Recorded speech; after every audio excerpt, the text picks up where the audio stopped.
Markets to the automotive sector, and the National Association of Automotive Components and Allied Manufacturers has welcomed the appointment of the new cabinet here in South Africa and said that if policy continuity and stability, particularly within the automotive industrial policy framework, cannot be overlooked. Joining me for more on this is Renee Muthlal. He's the CEO of the National Association of Automotive Component and Allied Manufacturers. Renee, thanks so much for your time. So you welcome the appointment, but you're saying that razor focus still needs to be maintained on policy continuity. Just exactly what policy want to stay, and whether you'd be making any kind of tweaks to the policy that's already on the table? Evening, Fifi. Thanks for having me. And I think you've kind of framed the policy space for autos manufacturing really well. Let's first put on the table that I think the auto sector in South Africa is probably the preeminent example of industrialization focus and economic policies talking to a particular sector and showing success over a fairly prolonged period. I mean, just if you think about contribution to GDP, for example, last year, about 5.3% of the national GDP coming out of autos manufacturing, probably about 22% of manufactured output. So I think the case for autos manufacturing as a sector that needs to be, like you said, razor focus, absolutely there.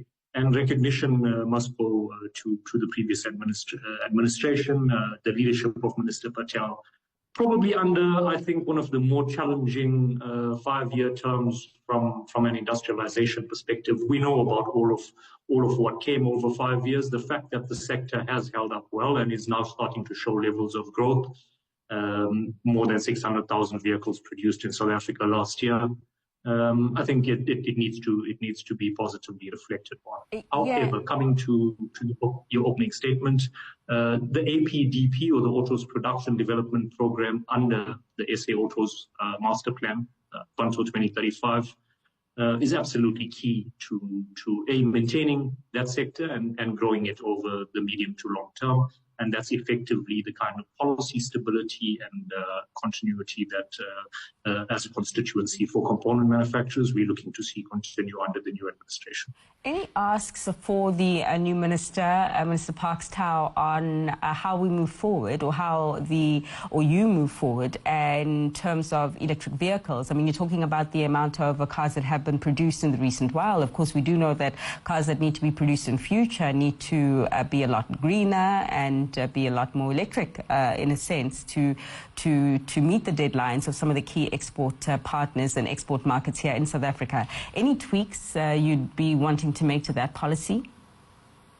So I think Minister Tau and the new DMs, DM Woodfield and Woodlumpy, actually have already a fairly recently announced white paper on stimulating NEV production in South Africa.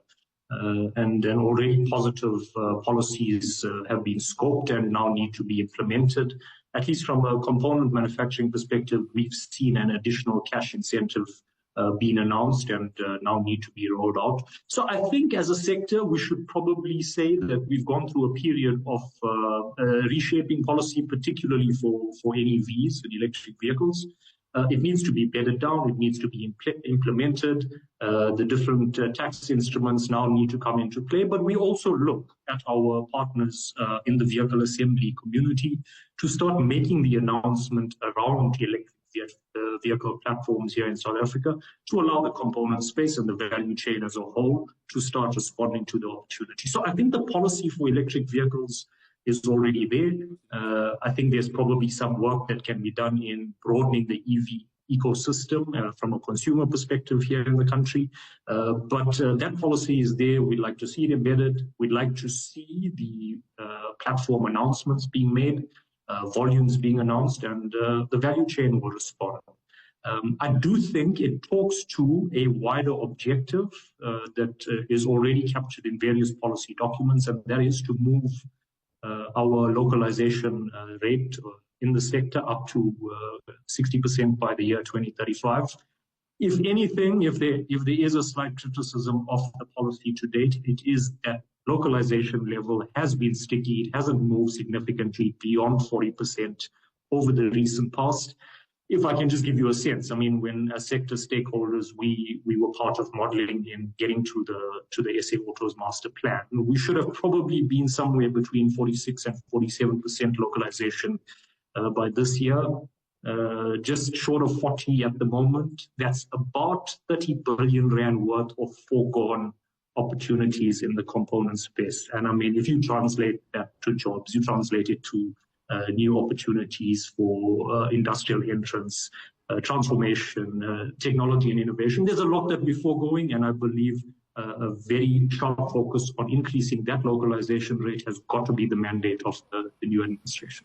Sure. I mean, it's probably even music to the ears of the finance minister, who also has to apportion a lot more now for the wage bill here in South Africa following the bloated government. I think, Renee, it's a conversation that we can pick up on in future. Unfortunately, I am out of time. I do note the point that you have made, though, around the lack of progress regarding localization. I also do note that Naacam is targeting a 60% local content mark over the next 10 years, and a follow-up conversation as to what hasn't worked well previously to enable that target to have been met a lot sooner. But Renee Muthalal, the CEO there at Naacam, helping us wrap up a closing bell Southern Africa for today.